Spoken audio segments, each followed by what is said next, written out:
Hello guys, in this video I will try just to highlight uh, in many ways how not to use a stop loss in certain situations.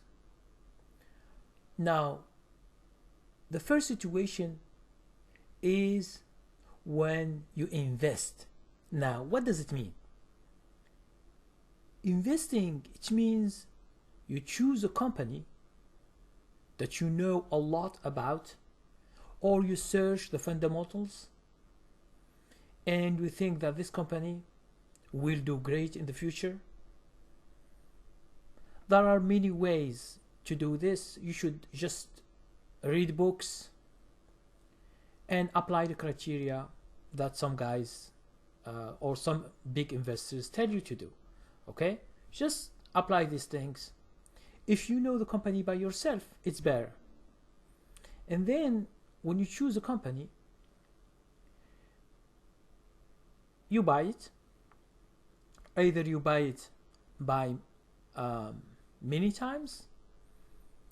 It means you buy, let's say you buy 100 shares, okay, in September.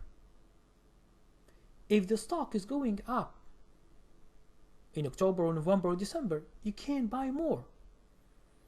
Okay? Don't do the opposite. Don't you buy a stock at $100.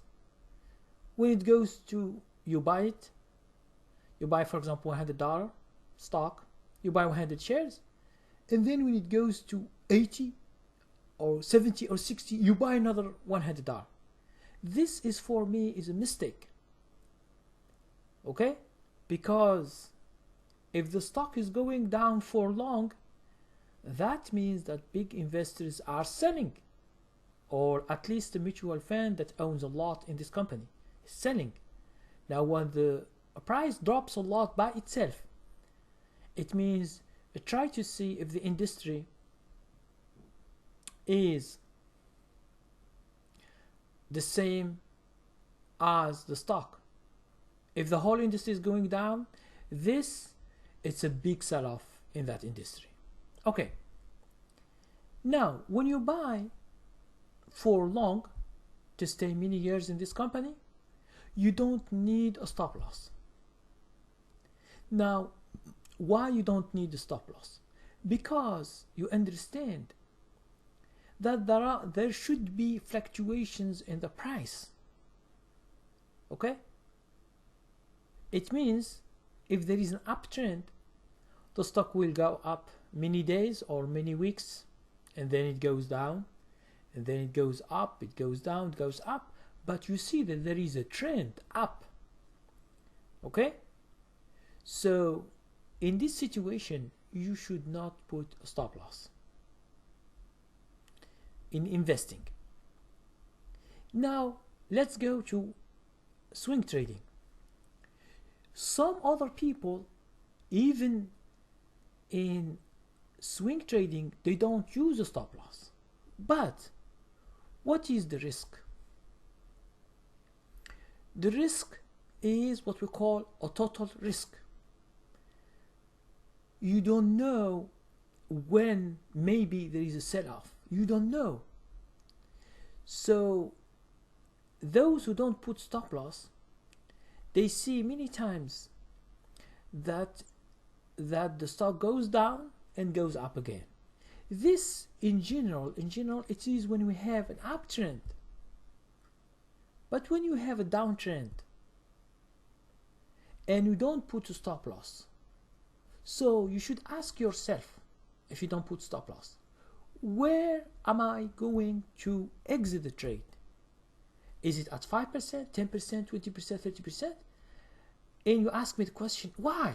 You say yes, because you are doing swing trading, and swing trading, it's not supposed to be investing.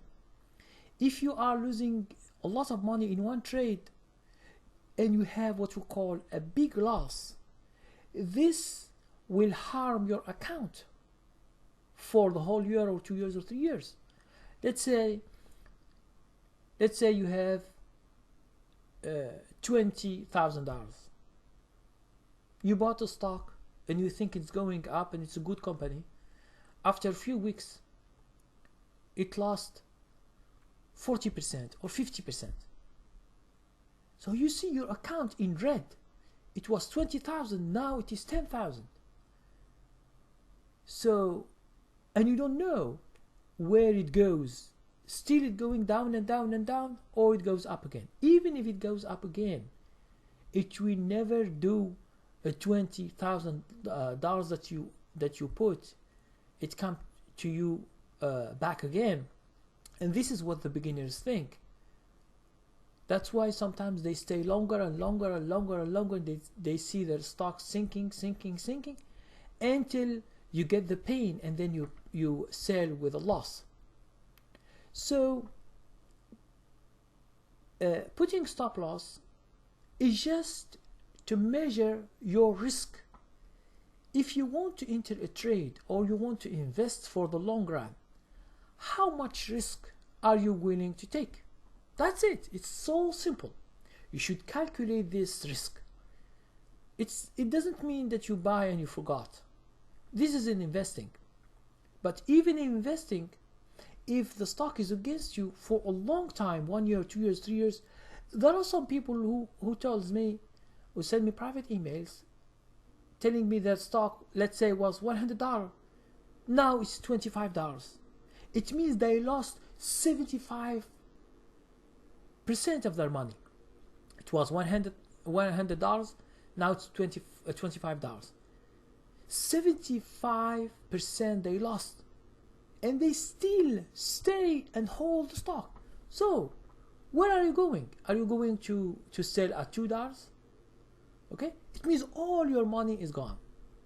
That's why a lot of people who invest, they invest in indexes like ETF. ETF is very simple. It's like a stock that tracks an index or an industry. Okay, it just tracks it. Like for example, the Dow Jones Industrial, 30 stocks. You find these 30 stocks. You find ETF that tracks it. That's it. And what the market do, you get. If the market is going up for years, you will get that.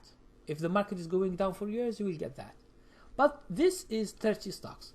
Or you can do SP 500, which is very famous.